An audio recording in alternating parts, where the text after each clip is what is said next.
हम जानते हैं कि आप लोगों की ताकत इतनी है कि उस ताकत के सामने वो गरीब परिवार से लड़ नहीं पाएगा।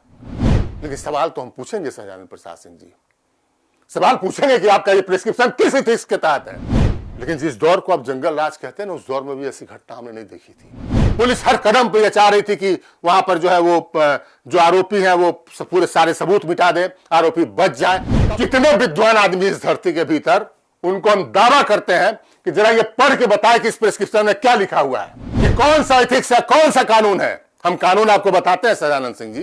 कोर्ट ने कहा है कि साफ लिखी हुई मेडिकल पर्ची मरीज के स्वास्थ्य के अधिकार का हिस्सा है।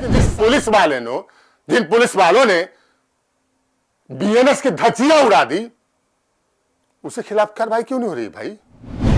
नमस्कार, मैं कुमार प्रबोध और आप देख रहे हैं फर्स्ट बिहार झारखंड। एक बार फिर हम पटना के बहुचर्चित नीट छात्रा कांड की चर्चा करने के लिए आपके सामने हाजिर हुए हैं। मेरे हाथों में आप देख रहे हैं ये करीब 170-80 पेज का डॉक्यूमेंट है। पूरा दिन मुझे लगा इसको पढ़ने में। ये सब मेडिकल डॉक्यूमेंट्स हैं उस छात्रा से संबंधित, और इन डॉक्यूमेंट्स के अध्ययन करने के बाद, लीगल तमाम मेडिको लीगल पहलुओं को देखने के बाद एक बार हम फिर आपके सामने हाजिर हुए हैं ये बताने के लिए कि सिर्फ और सिर्फ झोल ही झोल नज़र आ रहा है पूरे मामले में। एक नेक्सस नज़र आ रहा है डॉक्टरों का, पुलिस तंत्र का, सिस्टम का, जो इस मासूम छात्रा की मौत के मामले को कहीं ना कहीं हर तरीके से दबाने की कोशिश करता हुआ नजर आ रहा है। हम सवाल पूछना चाहते हैं बिहार सरकार से, हम सीधा सवाल पूछना चाहते हैं बिहार के सत्ता बैठे लोगों से, पुलिस मुख्यालय बैठे लोगों से, कि भाई इस लड़की का क्या कसूर था। हम ये सवाल पूछना चाहते हैं कि इस लड़की के कारण आज जो बिहार के लाखों गार्जियंस में ये डर फैल गया, व्याप्त हो गया, ये दहशत उनके अंदर आ गया है कि नहीं, हम अपनी बेटी को बाहर पढ़ने नहीं भेजेंगे, हमारी बेटी के साथ कहीं कुछ भी कांड हो सकता है। उन लड़कियों का भविष्य बर्बाद हो रहा है। इसके लिए जिम्मेवार कौन है, कसूरवार कौन है? शायद लोगों को मालूम नहीं हुआ कि एक लड़की पढ़ने के लिए, अपने करियर को आगे बढ़ाने के लिए बिहार की किसी लड़की को कितनी कितनी जद्दोजहद करनी पड़ती है, इसका अंदाजा नहीं होगा शायद सत्ता में बैठे लोगों का। आज हजारों लाखों लड़कियों का सपना अगर टूटेगा तो उसके लिए कसूरवार कौन है? मामला सिर्फ केवल नीट छात्रा हत्याकांड के नहीं है, मामला है पूरे बिहार की लड़कियों का। 1 लाख से ज़्यादा लड़कियां पटना में रहती हैं, हॉस्टल्स में रहती हैं। अन्य जिलों में भी वहाँ हॉस्टल्स हैं, जो बड़े शहर हैं वहाँ पर हॉस्टल्स हैं, वहाँ पर कोचिंग करती हैं, तैयारी करती हैं। किसी शिवहर की छात्रा को वो जो है कोचिंग नहीं मिल सकती है जो पटना में मिलेगी। बेतिया की किसी छात्रा को, कैमूर की किसी छात्रा को, बांका के किसी स्टूडेंट को, उनका कसूर ये हो नहीं सकता ना उनके गार्जियंस का कि वो अपनी बेटी के सपनों को पूरा करने के लिए उसे पटना भेजे, और पटना में शंभू गर्ल्स हॉस्टल जैसे कुख्यात जगहों पर उनकी बेटी जाए और वहाँ जो कुकृत्य हो उससे पूरा बिहार, पूरा समाज जो है वो शर्मिंदित हो जाए। लेकिन मोटी चमड़ी वाले लोग हैं, सत्ता में बैठे हुए लोग जो हैं, उनको शायद ये पीड़ा समझ में नहीं आएगी, बेटियों की पीड़ा समझ में नहीं आएगी। हमारा कलेजा कांपता है, हमारा मन रोता है। जो घटनाक्रम हो रहा है उसको देखने के बाद, समझने के बाद हमें हैरानी होती है कि कैसे कोई बिहार में सेफ रहेगा। हर पहलू ये बता रहा है कि पुलिस हर कदम पर, पुलिस हर मोड़ पर, हर सेकंड, हर पल, हर मिनट, हर घंटे गलत थी। लेकिन एक थानेदार का ट्रांसफर तक नहीं हुआ। ट्रांसफर को सजा नहीं होती है। एक एएसपी जिसने लगातार गलत बयानी की, एक 17 साल 4 महीने की छात्रा के बारे में के चरित्र को लेकर कई सवाल उठाए, उनके बातों से निकला, जो बात निकल के आई उसके चरित्र पर सवाल उठे। वो एसपी बना हुआ है और वो एसआईटी में जांच कर रहा है। पुलिस ने आज कहा कि हम एसआईटी जांच कर रहे हैं, हमने कुछ सबूत जो है वो एफएसएल को भेजे हैं, फॉरेंसिक साइंस लेबोरेटरी को भेजे हैं। क्या भेजा भाई उस कमरे से? वो जो फिनाइल से धो दिया गया था कमरा, उसमें से फिनाइल का सैंपल लेके आपने भेजा क्या? रूम फ्रेशनर जो मार दिया गया था वो भेजा? या 90 गोली नींद की जो कहते हैं कि आप मिली, वो 90 गोली हम बिहार के लोगों से कहना चाहते हैं, आप जरा किसी दवा दुकान पर जाइए, नींद की 1 गोली मांग कर देखिए, कोई आपको दे दे तो फिर आप कहिएगा। एक छात्रा 17 साल 4 महीने के स्टूडेंट को 90 गोली मिल गया। आज हम तमाम पहलुओं पर जो है वो हम आपके सामने बात रखेंगे और नए नए तथ्य आपको बताएंगे कि क्या कुछ हुआ। हम आपको सारी जानकारी देंगे। हम बताएंगे कि डॉक्टर्स इसमें किस तरीके से रोल प्ले कर रहे हैं। हमने आपको कल बताया था कि डॉक्टर्स के संगठन IMA ने जो है वो लिखा है, लेकिन उससे पहले हम आपको ये बताएं कि देखिए असर क्या हुआ है। ये हमारे स्क्रीन पर महिला दिख रही है ना, ये गार्जियन है, एक स्टूडेंट की माँ है। ये इनकी बेटी जो है यहाँ पर पढ़ती थी रह के पटना में। कल हमारी टीम ने इनसे बात की और बात करने के बाद जो नतीजा निकलकर सामने आया वो आपको हैरान कर देगा। वो आपको बताएगा कि बिहार की कितनी लड़कियों की किस्मत जो है, उनका करियर जो है वो खत्म हो गया एक शंभू गर्ल्स हॉस्टल कांड से। आप इनका बयान सबसे पहले सुनिए, फिर आगे की बात करेंगे। कहना चाहेंगे आंटी इस विषय पर, ऐसे हॉस्टल पर क्या कहना चाहेंगे? अब तो डर हो गया, तो क्या बताएंगे। बच्चा को भी नहीं पढ़ने देंगे, ले जाते हैं घरे पर रखेंगे। अच्छा, बच्चा को नहीं पढ़ने दीजिएगा? नहीं, कोई और पास के स्कूल में पढ़ाएंगे? नहीं पढ़ेगी, अब घरे पढ़ेगी। घरे मरे पढ़ेगी। हाँ, इस तरह का हरकत होने के कारण आप लोग दहशत में हो एकदम, पूरा डर गए, डरे हुए हैं पूरा कि कल मेरी बेटी के साथ न हो जाए, कल परसों उसके साथ न हो जाए। अब नहीं पर आप लोग डरे उस समय, पूरा डर गए सर। तो बच्ची के भविष्य क्यों बर्बाद करेंगे? बच्ची के अब क्या करेंगे, घरे में रहेगी। सारा सामान मिल गया जी, सामान मिल गया। पुलिस आपको सपोर्ट किया जी, जो रोशनी मैडम आई थी, लेडीज महिला, वो सपोर्ट आपको किए जी, कॉपरेट बहुत अच्छा से। ठीक है। तो आपने सुना, ये महिला कह रही है, ये गार्जियन कह रही है, इसके मन में इस कदर डर बैठ गया इनके मन में कि ये कह रही कि बेटी हमारी घर पे रहेगी, कहीं नहीं जाएगी, और ये एक वानगी मात्र है। ऐसे हजारों गार्जियंस हैं जिन्होंने अपनी बेटियों को घर बुलाना शुरू कर दिया है। उन्हें पटना में डर लग रहा है। हमारी रिपोर्टर एंकर नेहा चौधरी कल ने कई लड़कियों से बात की। वो ऑन कैमरा कुछ बोलने को तैयार नहीं है, लेकिन वो ऑफ कैमरा बता रहे हैं, लड़कियां बता रही हैं कि अब हमें डर लगता है। हमारे गार्जियंस कह रहे हैं वापस चले आओ। वो ऑन कैमरा इसलिए नहीं बोल रही हैं कि ऑन कैमरा बोलेंगी हॉस्टल संचालक क्या करेगा। उसके बाद माँ बाप जो है कहेंगे, जो उनको उम्मीद है कि कुछ मोहलत मिल जाए हमको यहाँ रहने के, पढ़ने की, माँ बाप बोलेंगे वापस तुरंत लौट के आओ। ये परिस्थिति है बिहार की। और इसमें डॉक्टर्स क्या कर रहे हैं, हम सबसे पहले आज शुरुआत करेंगे उसी मसले से कि डॉक्टर्स क्या कर रहे हैं। यहां पर डॉक्टर्स का संगठन एक तरीके से ब्लैकमेलिंग और धमकी देने पर उतर आया है, सर्टिफिकेट बांट रहा है। हमने कल दिखाया था ये IMA का लेटर। IMA ने सर्टिफिकेट बांट दिया, SIT की जांच चल रही है। ये खुदाई खिदमतगार बन गए, ये जज बन गए, ये कोर्ट बन गए और इन्हें सर्टिफिकेट बांट दिया। क्या लिखा कि उस अस्पताल में, प्रभात मेमोरियल हॉस्पिटल में, बिना किसी देरी के कानूनी प्रक्रिया को पूरी की गई और सही तरीके से सभी जांच और उपचार स्वीकृत चिकित्सा मानकों और नैतिक दिशा निर्देशों के अनुसार किए गए। सर्टिफिकेट कौन दे रहा है? IMA। और IMA के लेटर हेड पर आप देखेंगे एक नाम है यहां पर, चीफ पैट्रॉन शाहजानंद प्रसाद सिंह। ये वही शाहजानंद प्रसाद सिंह हैं जिनके क्लिनिक में लड़की को, जब लड़की का ये कहा गया कि लड़की बेहोश हो गई है, उनके क्लिनिक में शाहजानंद प्रसाद सिंह के क्लिनिक में ले जाया गया। ये कह रहे हैं कि ये प्रभात मेमोरियल हॉस्पिटल में तमाम जो है स्वीकृत चिकित्सा मानकों और नैतिक दिशा इथिक्स की बात ये कर रहे हैं, और स्वीकृत चिकित्सा मानकों के तहत जो है वो मरीज का इलाज किया गया। शाहजानंद सिंह जी, पहले हम आपके बारे में बता दें कि आपने क्या किया। जनता को यह जानना जरूरी है कि IMA में बैठे लोग हैं वो क्या कर रहे हैं। डॉक्टरों से हमें कोई विरोध नहीं है, बहुत सारे ऐसे पटना में हजारों डॉक्टर हैं जिनकी इज्जत हम करते हैं, वो एक प्रोफेसर की तरह काम कर रहे हैं। सैकड़ों डॉक्टर ऐसे हैं जो गरीबों का इलाज कर रहे हैं कम पैसे में। लेकिन सहजा बाबू, आप क्या कर रहे हैं? आप जो कह रहे हैं कि जो है इथिक्स और स्वीकृत चिकित्सा मानकों के तहत प्रभात हॉस्पिटल ने इलाज किया, आपके हॉस्पिटल में क्या हुआ ये हम बताना चाहते हैं। क्योंकि पीड़ित परिवार के परिजन लगातार ये कह रहे हैं कि जब पहली दफा शाहजानंद सिंह के क्लिनिक में, सहज क्लिनिक में ले जाया गया लड़की को, तो उसका वीडियो फुटेज निकाल के देखा जाना चाहिए। कौन ले गया, कैसे इलाज हुआ, हम दिखाएंगे। आपकी हकीकत को हम सामने लाते हैं। ये देखिए, ये सहज सर्जरी, ये सहजानंद प्रसाद सिंह जो आईएमए के चीफ पेट्रोन है, जिन्होंने धमकी सरकार को दिया, जिन्होंने ये सरकार को कहा कि प्रभात मेमोरियल सर्टिफिकेट बांटा डीजीपी को लेटर लिख के कि प्रभात मेमोरियल हॉस्पिटल में सब कुछ सही तरीके से हुआ, और अब प्रभात मेमोरियल हॉस्पिटल के जो है वो डॉक्टर्स को धमकी मिल रही है, उनके जान पर खतरा है, उनको सुरक्षा दिया जाना चाहिए, सुरक्षा दिया चाहिए। हम आपको दिखा दें, फिर सदानंद सिंह से पर आएंगे। इनको कह रहे हैं कि व्यक्तिगत रूप से शारीरिक हमला की धमकी मिल रही है, और आपसे निवेदन है कि इस घटना को संज्ञान में लेकर अस्पताल, चिकित्सक और उनके कर्मचारियों को सुरक्षा प्रदान करने की उचित कार्रवाई की जाए। जेड श्रेणी की सुरक्षा दे दी जाए ना इनको।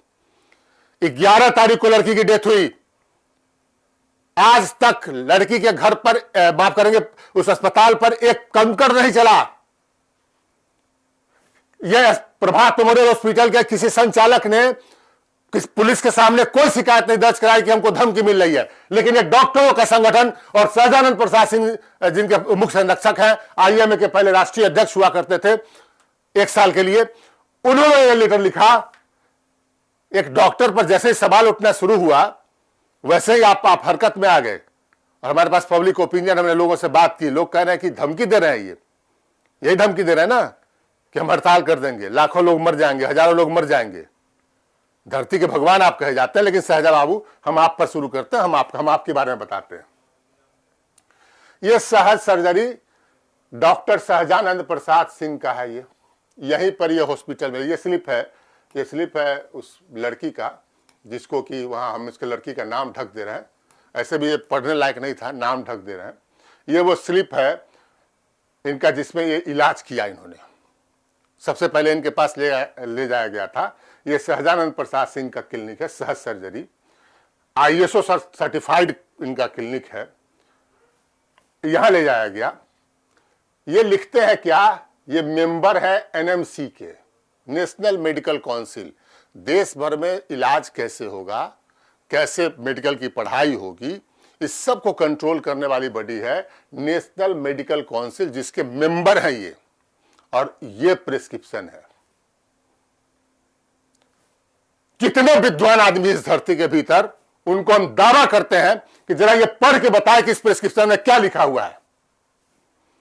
ये 6 तारीख का है, तारीख भी इन्होंने मैंने मतलब जिस तरीके से लिखा है किसी तरीके से समझ में आ रहा है, लेकिन 6 लग रहा है कि 6 तारीख का है ये प्रिस्क्रिप्शन, उसी लड़की के प्रिस्क्रिप्शन। हमारे पास हार्ड कॉपी भी है, ये हार्ड कॉपी भी रखे हम सहजा बाबू आपके लिए। ये लड़की को ले जाया गया, और इसमें क्या लिखा हुआ आप समझिए। ये कौन सा एथिक्स है, कौन सा कानून है? हम कानून आपको बताते हैं सहजानंद सिंह जी। हम बार बार मांग कर रहे हैं कि सहजानंद सिंह की भूमिका की जांच होनी चाहिए, क्योंकि कानून और नियम और कायदा और एथिक्स क्या कहता है वो हम आपको समझाते हैं। यह प्रिस्क्रिप्शन है, इसमें उन्होंने क्या दवाई दी, ये मेडिसिन, ये 2 मेडिसिन का नाम लिखा हुआ नजर आ रहा है, लेकिन क्या है ये दुनिया को याद ही पढ़ ले इसको। ये इसमें जो है उन्होंने लड़की की कंडीशन लिखी है, इसको कोई पढ़ के बता दे कि लड़की किस स्थिति में आई थी। हमने AI की मदद ली, तमाम AI से पूछा कि भाई क्या लिखा हुआ है, सबने हाथ जोड़ लिए कि नहीं भाई हमको समझ में नहीं आ रहा, इसको इंसान और AI की बस की बात नहीं, शायद ईश्वर पढ़ पाए या खुद सहजानंद प्रसाद सिंह जी पढ़ पाए इसको। और ये इथिक्स की बात कर रहे लेटर में कि प्रभात, इससे पहले जब IMA का लेटर निकला कि प्रभात हॉस्पिटल ने सारे जो नियम कायदे कानून है और सारे जो इथिक्स है उसका पालन किया। आपने किस इथिक्स का पालन किया ये हम समझाते हैं दर्शकों को। ये आपका प्रिस्क्रिप्शन उसी पीड़ित लड़की का प्रिस्क्रिप्शन है, जिसमें लड़की को इलाज, पहला इलाज जो है मिला। क्या इन्होंने रेफर किया, क्या दवाई दी, क्या कंडीशन लड़की की, कोई जब पता नहीं। अब आप इथिक्स और नियम कायदे कानून की बात हम करते हैं सहजानंद प्रसाद सिंह जी, क्योंकि आप NMC के मेंबर हैं। NMC क्या कहता है वो हमको दिखाते हैं। ये NMC का लेटर है, नेशनल मेडिकल काउंसिल का लेटर है। ये NMCCO कहा जाता है।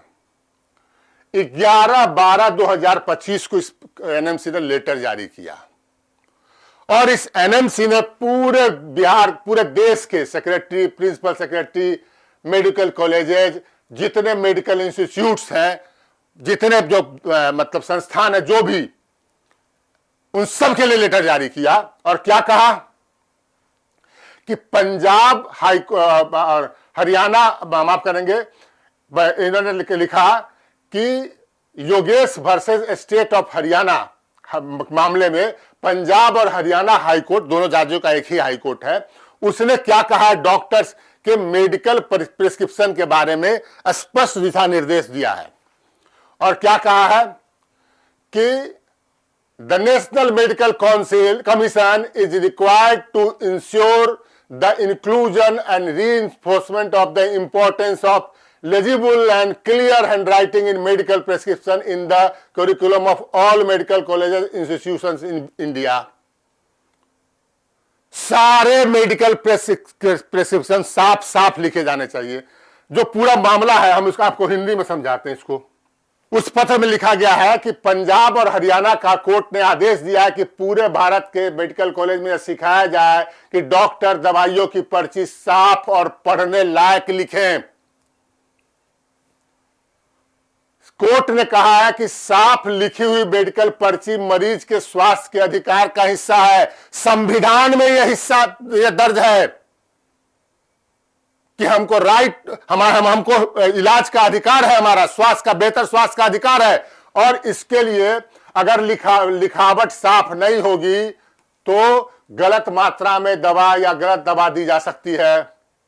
कानून क्या कहता है, पंजाब और हरियाणा हाईकोर्ट क्या कहता है कि हर डॉक्टर को दवाइयों की पर्ची साफ लिखनी चाहिए। बेहतर होगा कि दवा के नाम साफ बड़े कैपिटल लेटर में लिखे जाए। यह नियम पहले से ही लागू है। यह मेडिकल रिपोर्ट भी साफ हो, चाहे केवल दवा का नाम नहीं, मेडिकल रिकॉर्ड भी साफ हो, चाहे कागज पर हो या कंप्यूटर में, हर मेडिकल कागज साफ और समझ में आने वाला होना चाहिए। यह एनएमसी के जिसके आप मेंबर है सहजा बाबू, वो उसने ये कहा है। आप जरा बताइए इस पर्ची में कोई आदमी बता सकता है कि कोई कुछ ही साफ लिखा हो? और यही सहजानंद प्रसाद सिंह जी ये लेटर लिख रहे हैं कि सभी जांच और उपचार स्वीकृत चिकित्सा मानकों और नैतिक दिशा निर्देश के अनुसार किए गए। ये सहजानंद सिंह चुप पैट्रॉन है, यहां साइन भी उन्होंने किया। ये एथिक्स पढ़ा रहे हैं। परिजन कह रहे हैं उस पीड़िता के कि सहजानंद प्रसाद सिंह के क्लिनिक में जब ले जाएगा वहां का वीडियो फुटेज देखा जाए। हम जानते हैं सहजा बाबू का रसूख बहुत बड़ा है भाई। ऐसे ही कोई एनएमसी का मेंबर थोड़ी बन जाता है, नेशनल मेडिकल कमीशन का कोई ऐसे ही थोड़ी आईएमए का राष्ट्रीय अध्यक्ष बन जाता है। लेकिन जो आप कर रहे हैं सहजानंद सिंह जी, उसकी जांच होनी चाहिए। आपने इस पर्ची में क्यों स्पष्ट नहीं लिखा, इसकी जांच होनी चाहिए। क्योंकि एनएमसी का डायरेक्ट ये सीधा निर्देश है, और एनएमसी का निर्देश नहीं है, ये पंजाब और हरियाणा हाईकोर्ट का निर्देश है जो पूरे बिहार, पूरे देश में लागू होता है कि आपको मेडिकल पर्ची साफ साफ लिखनी है। आपको साफ साफ लिखना है कि मेडिकल कंडीशन क्या है किसी पीड़ित व्यक्ति का, जो बीमार व्यक्ति का, जो आप क्या है। आपको साफ साफ लिखना है कि दवाई आप कौन सी दे रहे हैं, कुछ नहीं साफ।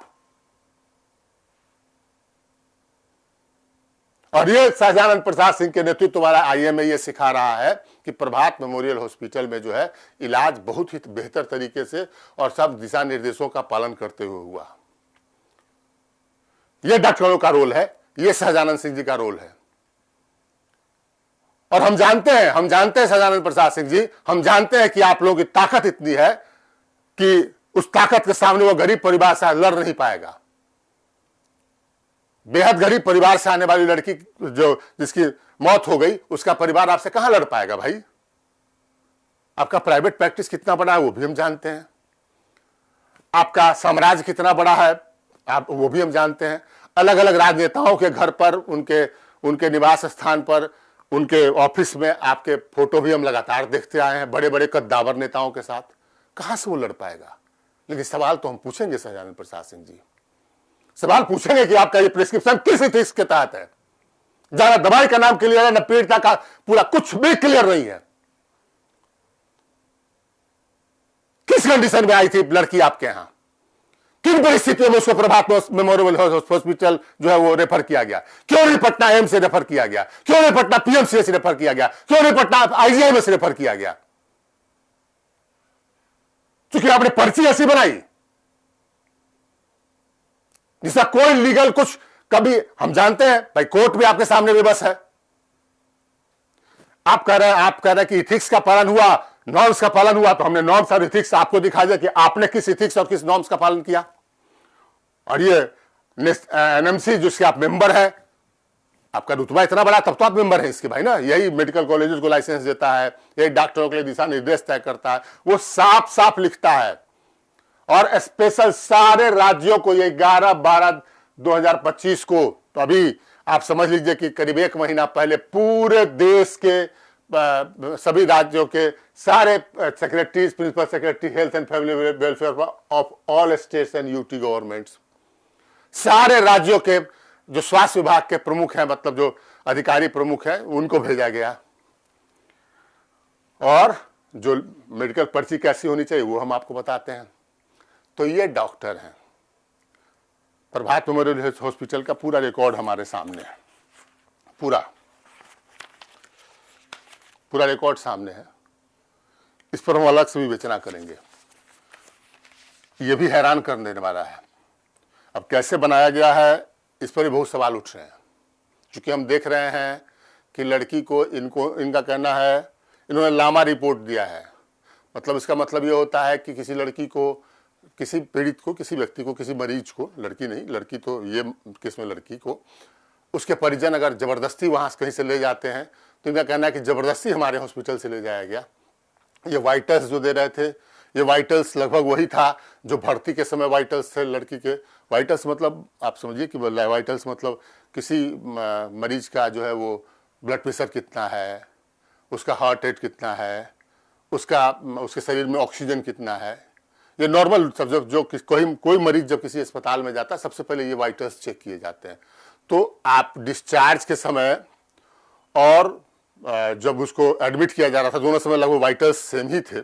कैसे था ये सब कुछ, ये तमाम चीज़ें हम बताएंगे आपको। इस पर चूंकि हम लीगल थोड़ा मामला बनता है, कोई मेडिकल का मामला बनता है, तो वो तो हम उस पर भी राय ले रहे हैं और वो भी हम आपको बताएंगे। लेकिन सहजानंद सिंह जी क्या कर रहे थे ये हमने आपको बताया। अब हम आपको बताते हैं कि पुलिस कहाँ थी और भारतीय कानून क्या कहता है, भारतीय न्याय संहिता क्या कहती है, जो देश में भी कानून है जिसके तहत पुलिस को काम करना है, वो क्या कहती है और पुलिस क्या कर रही थी। अब हम प्रभात मेमोरियल हॉस्पिटल ने बहुत कुछ जो है वो गड़बड़ किया होगा या उस पर आरोप लग रहे हैं, वो तो जांच का विषय है। लेकिन प्रभात मेमोरियल हॉस्पिटल ने एक काम जरूर किया। सहजानंद सिंह जी की क्लिनिक से जब लड़की को प्रभात मेमोरियल हॉस्पिटल ले जाया गया, तो प्रभात मेमोरियल हॉस्पिटल को मालूम था कि ये कानून का मामला बनता, बाद में हम फंस जाएंगे, ऐसे इसमें कोई नहीं बचा पाएगा। तो इन्होंने एक मेडिको लीगल केस इंटीमेशन दिया कि एक लीगल टाइप मामला, जो लड़की भर्ती होने आई, इन्होंने इंटीमेशन दिया पुलिस को कि भाई जो है वो मेडिको लीगल केस इंटीमेशन जो है वो पुलिस को दिया। और इसमें इन्होंने कहा कि जो है वो जानकारी दी पुलिस को। ये पुलिस थाने में उन्होंने, ये दरअसल नियम होता है कि जब किसी मान लीजिए किसी आपराधिक मामले टाइप मामले में, किसी मारपीट के किसी मामले में, हत्या के मामले में, यौन शोषण के मामले में अगर कोई पीड़ित व्यक्ति किसी अस्पताल में आता है, सरकारी हो, गैर सरकारी हो, प्राइवेट हो, जैसा भी अस्पताल है, तो उनको इलाज शुरू करना है और उसके साथ ही पुलिस को जानकारी देनी है। तो 6 तारीख को लड़की आई। 6 तारीख को इस प्रभात मेमोरियल हॉस्पिटल ने पुलिस को जानकारी दे दी कि भाई हमारे पास ये लड़की आई है। लड़की का नाम हम नहीं दिखा रहे हैं, लड़की आई है। 6 तारीख को इन्होंने इंफॉर्मेशन दे दिया थाने को। थाने ने क्या किया, 6 तारीख से थाना बैठी रही, पुलिस बैठी रही। 9 तारीख को लड़की के फादर ने 9 तारीख के रात में जाके थाना में फर्द बयान दिया। 3 दिन बाद, 72 घंटे बाद, तब लड़की के फादर का बयान दर्ज किया गया। और उस बयान की कैसी ऐसी तैसी की गई वो भी हम आपको बता चुके हैं कि लड़की के फादर ने उम्र बताया 17 साल 4 महीना, जो आधार कार्ड में है, जो मैट्रिक के सर्टिफिकेट में है। लेकिन पुलिस ने लिखा 18 साल। क्यों लिखा 18 साल? क्योंकि पॉस्को एक्ट नहीं लग सके। पॉस्को एक्ट में बेल से लेके सजा तक सब कुछ बहुत कठिन हो जाता है। तो पॉस्को न लगे तो मेडिकल एक्ट उसने बताया, गार्जियंस कह रहे हैं, पीड़ित परिजन कह रहे हैं कि हमने बताया 17 साल 4 महीना, उन्होंने कहा 17 साल से ज़्यादा हो गया ना तो इसलिए 18 साल ही होगा, 1 महीना भी ज़्यादा हो जाए तो। नियम यह है कि 18 साल से 1 दिन कम भी है कोई किसी व्यक्ति, किसी लड़के की उम्र, किसी लड़की की उम्र, तो वो नाबालिग माना जाएगा या मानी जाएगी। और जब नाबालिग लड़की के साथ कोई भी यौन हिंसा से संबंधित, यौन उत्पीड़न से संबंधित मामला होता है तो उसमें पॉस्को लगता है। तो पॉस्को एक्ट हटाने के लिए, पॉस्को एक्ट से बचाने के लिए पुलिस ने 18 साल उम्र लगा दिया। यह आपको मालूम है, ये हम पहले बता चुके हैं, बार बार हम कह चुके हैं। लेकिन इस मेडिको लीगल केस इंटीमेशन के बाद क्या होना चाहिए, भारतीय न्याय संहिता क्या कहती है, बीएनएस क्या कहता है, यह हम आपको बताने की कोशिश कर रहे हैं। और बताने की कोशिश कर रहे हैं कि पुलिस किस तरीके से, पुलिस हर कदम पे जो है वो साक्ष्यों को नष्ट होने देना चाह रही थी। पुलिस हर कदम पे यह चाह रही थी कि वहां पर जो है वो जो आरोपी हैं वो पूरे सारे सबूत मिटा दें, आरोपी बच जाए। तब तो भाई आप देखिए कि 6 तारीख का मामला, 6 तारीख को पुलिस को इंटीमेशन, 9 तारीख को पिता का फर्द बयान, 11 तारीख को लड़की की मौत, और 11 तारीख को लड़की की मौत के बाद पटना के एएसपी सदर अभिनव का बयान कि लड़की के साथ कोई गलत नहीं हुआ, लड़की जो है वो पूरी तरीके से, वो उसके साथ हमने डॉक्टरों से बात कर ली है, कुछ नहीं हुआ उसके साथ। पोस्टमार्टम रिपोर्ट हम दिखा चुके हैं कि पोस्टमार्टम रिपोर्ट में क्या सब आया। तो डॉक्टर झूठ बोल रहे थे, पुलिस झूठ बोल रही थी, जांच का ये विषय है। लेकिन जो जो जो गलत बयानी कर रहे थे ऑफिसर, उनको तो भाई वो तो एसआईटी में है। गजब। मैं बोलता हूं बार बार कि कातिल ही या मुजरिम है, कातिल ही सिपाही है, शीशे की अदालत है, पत्थर की गवाही है। सरकार, हुजूर, जो सरकार में बैठे लोग हैं, हम कहना नहीं चाहते, लेकिन जिस दौर को आप जंगल राज कहते हैं ना, उस दौर में भी ऐसी घटना हमने नहीं देखी थी। हमने नहीं देखा था कि पटना पुलिस का कोई जो है एसपी, एएसपी, कोई आईपीएस अधिकारी इस तरीके से गलत बयानी कर रहा हो। और यहां ये हो रहा है। 6 तारीख का मेडिकल रिपोर्ट जो है वो, 6 तारीख का इंटीमेशन, पुलिस को सूचना दी गई, 9 तारीख को पीड़िता के पिता से फर्द बयान लिया गया। होना क्या चाहिए, बीएनएस क्या कहता है, ये हम आपको दिखाते हैं। बीएनएस कहता है कि जब कोई अस्पताल, ये बीएनएस का अंग हमने हिंदी में अनुवाद करके निकाला आपके लिए, कि जब कोई अस्पताल किसी पीड़ित का इलाज करता है तो उसे तुरंत पुलिस को सूचना इसकी देनी होगी। इसका उद्देश्य यह सुनिश्चित करना है कि अपराध को समय पर दर्ज किया जाए, जांच, इन्वेस्टिगेशन, पुलिस का इन्वेस्टिगेशन बिना किसी देरी के शुरू हो सके, चिकित्सा साक्ष्य, मेडिकल एविडेंस को संरक्षित किया जाए।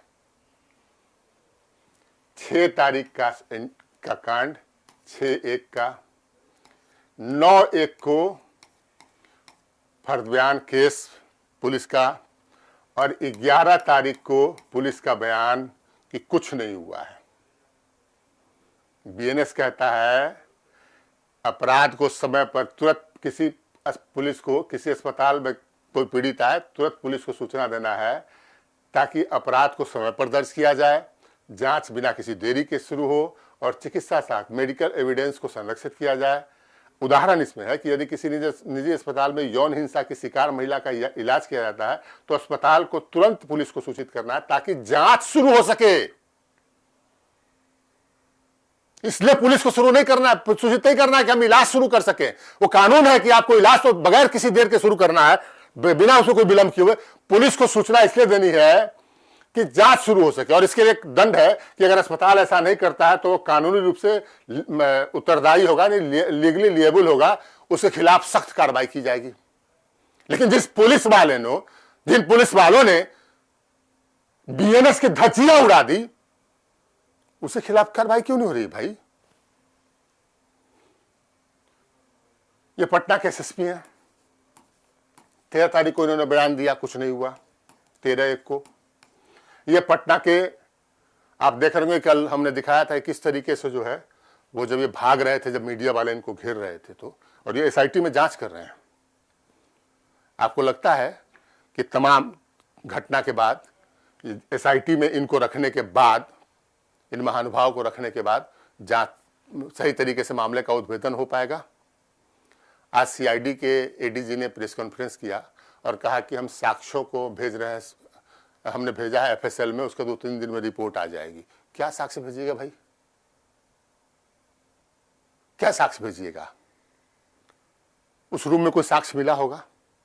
अगर 6 तारीख को पुलिस ने कार्रवाई की होती, मेडिकल इंटीमेट जब उसको प्रभात मेमोरियल हॉस्पिटल ने खबर दी थी, तो 6 तारीख को अगर उसने कुछ कार्रवाई की होती तो उस कमरे से साक्ष्य मिल सकते थे, लड़की के कपड़े से साक्ष्य मिल सकते थे, अस्पताल में साक्ष्य मिल सकते थे।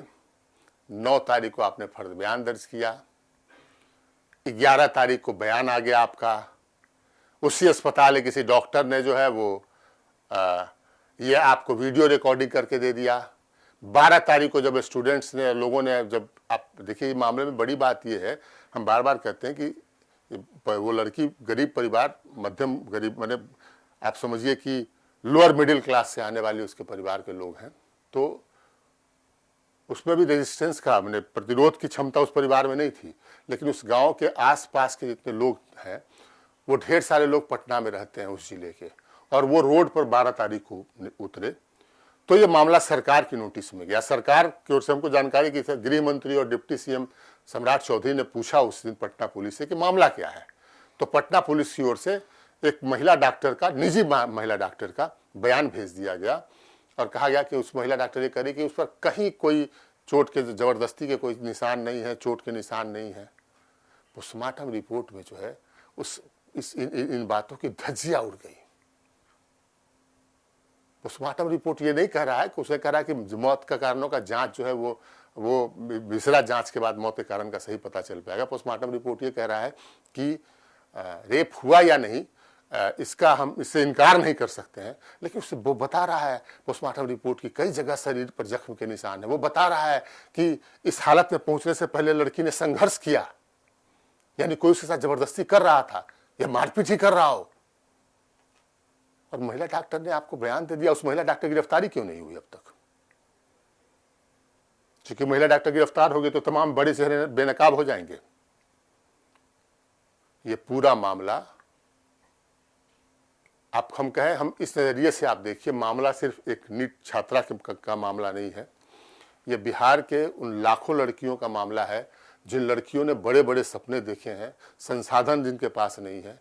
जो बड़े बाप की, जो बड़े घर की लड़कियां होंगी ना, वो यहाँ से पढ़ने के लिए बिहार से पलायन कर जाएंगी, एक नया सिलसिला शुरू होगा। लेकिन वो हजारों गरीब, लाखों गरीब परिवार की लड़कियां, मध्यम श्रेणी, जो लोअर मिडिल क्लास की लड़कियां हैं, उनको शायद अब माँ बाप पटना पढ़ने नहीं भेजेंगे। इसका कसूरवार कौन होगा? इस सवाल का जवाब पटना पुलिस को, बिहार पुलिस को, बिहार सरकार को देना चाहिए, सहजानंद प्रसाद सिंह को देना चाहिए। उनको बताना चाहिए कि क्या कसूर उनका नहीं है। उनको बताना चाहिए कि उन्हें किस लीगल, किस मेडिकल एथिक्स का और किस नॉर्म्स का पालन किया। ये तमाम ऐसे सवाल हैं जो जिंदा रहेंगे और हम ऐसे मुद्दों को उठाते रहेंगे। हमने आपको शुरू में ही कहा कि जो ये पूरा, जो हमारे पास मेडिकल हिस्ट्री है उस और इलाज का पूरा ये डेटा है, हमारे पास पूरा कागज है, इसको हम फिर से इसको सही तरीके से जो है इसका अध्ययन कर रहे हैं। ये करीब 170-80 पेज का पूरा मामला है, इसका हम सही से अध्ययन कर रहे हैं। प्रभात मेमोरियल अस्पताल की भी कई सारी बातें इसमें तमाम उन्होंने जो है वो की होगी, मतलब हो सकता है कि इसमें हेरा फेरी की गई हो कुछ, लेकिन बातें बहुत सारी सामने आ रही है और ये सब हम बताएंगे आपको। हम तथ्यों के साथ बात रखते हैं आपके सामने, हम आधारहीन बात करने वालों में नहीं हैं। तो हम सब चीज़ की जानकारी देंगे। हम इसी तरीके से हम आपको ये भरोसा दिलाते हैं कि हम इसी तरीके से सच के लिए लड़ते रहेंगे। फिलहाल हमें दीजिए इजाजत। नमस्कार।